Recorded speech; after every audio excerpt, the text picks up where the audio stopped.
So everyone has been anticipating this. It looks like we finally have a date 9/4/25, September 4th, 2025. Just in 2 weeks, there is going to be an announcement from Roundhill Investments. And a lot of people are going to think that it is going to be WPAY, the WeeklyPay Universe ETF, which is going to be a fund of funds similar to yieldmax with yieldmax. And it's going to invest at least 80% of its total assets in the shares of the WeeklyPay ETFs. And likely the other 20% is either going to be in cash or treasuries. So if you're not familiar with Roundhill's WeeklyPay ETFs, it's an innovative suite of funds seeking weekly income as well as amplified exposure to single stocks. And they currently have about 15 different WeeklyPay ETFs. And remember, in the name, these ETFs are going to pay out weekly.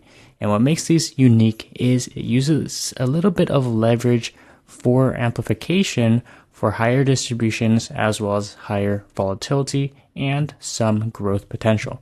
So as we mentioned earlier, it's going to have weekly distributions paying every single week. And I believe they pay on every Tuesday, which is very unique for a weekly paying ETF where it's normally on Fridays. And we are going to have enhanced exposure because it's going to be 1.2x leverage the reference stock. This is going to allow some higher distribution rates, especially from stocks such as Amazon or Apple, which are known to be a little less volatile. So in order to collect some higher distributions, they're going to use a little bit of leverage, which is very unique to see. And this combination is going to be pretty powerful of both the leverage as well as weekly income from selling options. And later in this video, we're going to compare every single WeeklyPay ETF, see how they have been performing, as well as the total returns, so you know what you're going to be getting with the WPAY. But we can see they have a nice comparison table right here, WeeklyPay ETFs versus all the competitors. Now, if you just hold the single stock, you're going to have unlimited upside potential.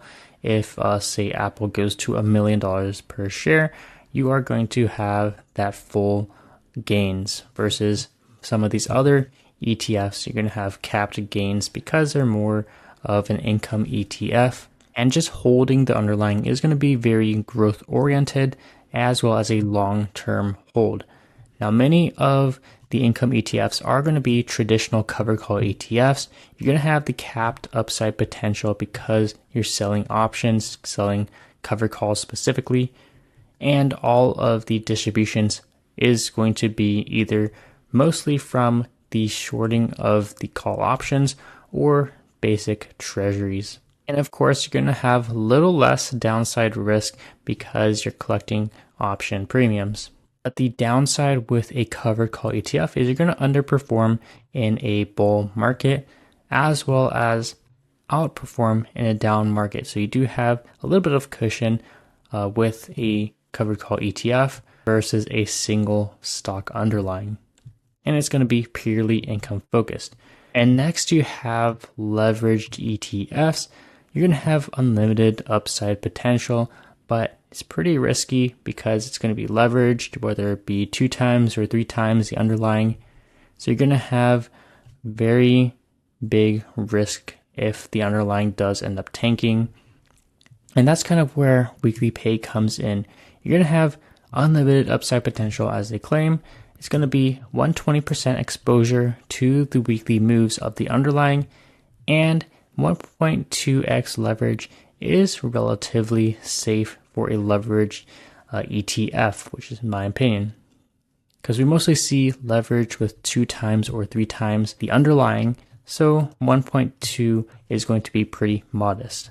Because of that leverage, you're going to have higher volatility because of the amplified market exposure. And if you take a look at the total returns, you're going to outperform in bull markets, which is pretty nice to see that we have huge upside potential. But the downside is you're going to underperform in down markets because in down markets, leveraged ETFs are going to have amplified downside risk, which is just a trade-off. So it's a very unique suite of ETFs, especially in the income ETF space for weekly payers. And so I've compiled a spreadsheet with every single weekly paying ETF from Roundhill. There's about 15 of them. We have AAPW, which is Apple, AMD, Amazon, Broadcom, Berkshire Hathaway, Coinbase, Google, Robinhood Markets, Meta or Facebook. We have Microsoft, we have MicroStrategy, Netflix, Nvidia, Palantir, and Tesla. And they all have different inception dates and different distributions. And if we take a look at this price return column, we can see that in terms of share appreciation, most of them are in the red, with only WHO W and NVIDW in the green by a large margin. So most of these ETFs have been down, which is pretty unfortunate to see. But what's interesting is this column right here, the total return column. Most of these ETFs, if not just half of the ETFs, are in the green for total returns, which is very nice to see because you can't really base the total returns off of the price, the share price alone. And if we sort these by inception dates, we can see that they have came in batches of 5. February 19, 2025 was when they first released 5 of these weekly pay ETFs: Apple, Coinbase, Nvidia, Palantir, and Tesla. Then the next batch was Amazon, Berkshire Hathaway, Robinhood, Meta, Netflix. And then the last 5, we have AMD, Broadcom, Google, Microsoft, and MicroStrategy. Now let's compare the total returns of each of these different groups, because remember, you can't really base comparison of, say, AMDW, which has an inception date 7/24, comparing it to NVDW, which has an inception date of February 19. So let's compare the first 5 because they all came out at the same time. We can see we have 3 of them in the green. Coinbase, Nvidia, and Palantir have a positive total return, but AAPW and TSLW have a negative total return. And if you're comparing the total return against the price return, it's very interesting because Coinbase is down 20% in the share price, but you have a positive total return. And keep in mind, the total return is with dividends reinvested. You're going to have an 8% total return. And then if we compare the next batch of 5, we can see that 3 of them also have a positive total return. Amazon, we have Robinhood Markets up 32% total return, and METW at 3.53%. But we do have Netflix at negative 5.51% and Berkshire Hathaway at negative 2.94%. And for the last 5, we have 3 in the green: AMDW, AVGW, and GOO are up total return 1.63%, 2.45%. GOOW is up 2.76%. Now keep in mind, these total returns look pretty small, mostly because it's only been out for 1 month now, because the inception date was on July 24. And it's kind of unfortunate, but we have MSTW as the worst performer. In the past month, it's down negative 23%, which has been a really rough one, especially with yieldmax's MSTY, which is down quite a bit. And we can see the forward yielding for all of these ETFs are quite high because of that 120% exposure. And it's all based off of this last distribution, which of course the distribution always changes week over week. But based off of the data from August 26 closing, this is what we have for this chart right now. So we're comparing every single weekly pay ETF in this table, mainly because of WPAY. If you are interested in this ETF, which is going to be a fund of funds, it's going to be retargeting or rebalance monthly to target equal weight exposure to every single weekly pay ETF. So you're going to have equal weight of every single one of these ETFs inside of the new WPAY. And what kind of expense ratio can we expect with WPAY? If we check out the expense ratio for one of their ETFs, AAPW is 0.99%, basically a 1% expense ratio. So we can expect at least 1% expense ratio. It may even be higher, 1.2 or even 1.3%, because it's a fund of funds. We know that yieldmax, which is yieldmax's fund of funds, is 1.28%. So a little bit higher of an expense ratio because there is a little bit more work to rebalance all of the weightings of the ETFs. So in my opinion, if you are looking to buy WPAY, you should be bullish on at least more than half of these ETFs inside of the WeeklyPay lineup. Now, if you don't like one or two or even three of them, it should be okay. But if you don't like half of the holdings, there's no point, in my opinion, to buy WPAY. You might as well just buy the individual ETFs on its own. But it's very hard to predict the market, so it could be a benefit to just buy WPAY, and you're not picking and choosing stocks of what you think would be best. But we can see there's some clear winners with the total returns.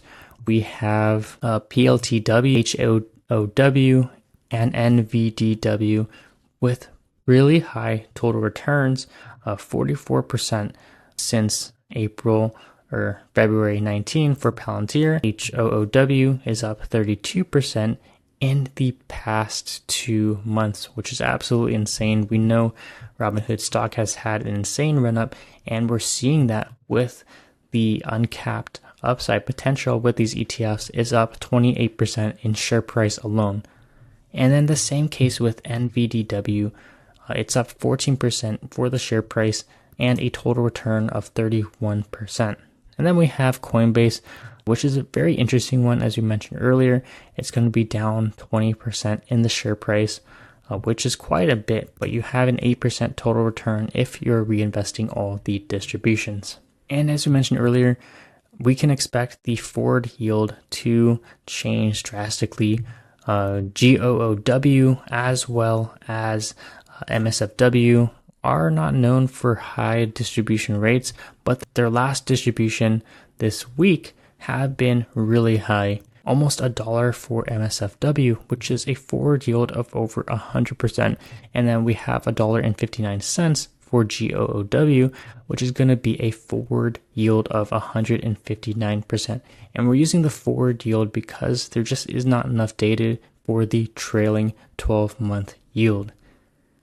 In my opinion, I'm a huge fan of the forward yield. It's a little bit better for these income-focused ETFs to estimate income just because the distributions change week over week, and it's all based off of volatility. So who is going to benefit from WPAY? It's for people who want weekly cash flow. These are all weekly paying ETFs, and we can expect the same with WPAY. And if you want leveraged exposure to many of the underlyings, if you are a huge fan of these underlyings, this is a great way to get huge exposure, as it's going to be 1.2 times leverage. And it can help significantly simplify and reduce complexity in your portfolio if you're holding many of these WeeklyPay ETFs. It'll be a little easier to manage and track your distributions. Now, of course, there are a ton of risks investing in these WeeklyPay ETFs. With that leverage also comes downside risk. If the underlying of, say, Apple goes down, you're going to have 1.2 times the downside. And even though WPAY is diversified, it has 15 different ETFs inside of it, it's not as diversified as people may think. It only has 15 underlyings, and many of these underlyings are focused on the tech sector. So if the tech sector does take a hit, you can expect some pretty poor performance with WPAY, as that's going to be the main holdings. But in my opinion, I think WPAY is going to be a really solid ETF. I'm not sure when it's going to be paying the pay date, but it may be Tuesday, just like all of these other WeeklyPay ETFs. And we can see more than half of these ETFs have a positive total return, even though almost all of the ETFs have a negative price return. Market has been shaky. A lot of these big tech companies have not been doing too well. So if you are bullish on any of these underlyings, you can buy this ETF and get 1.2 times leverage exposure as well as weekly income, which is going to have an amplification on your total return compared to some of the competitors by Roundhill, or not by Roundhill, by yieldmax. It's not going to be as risky as the yield boost ETFs by Granite Shares. So mark your calendars. September 4th is potentially when this ETF is going to come out.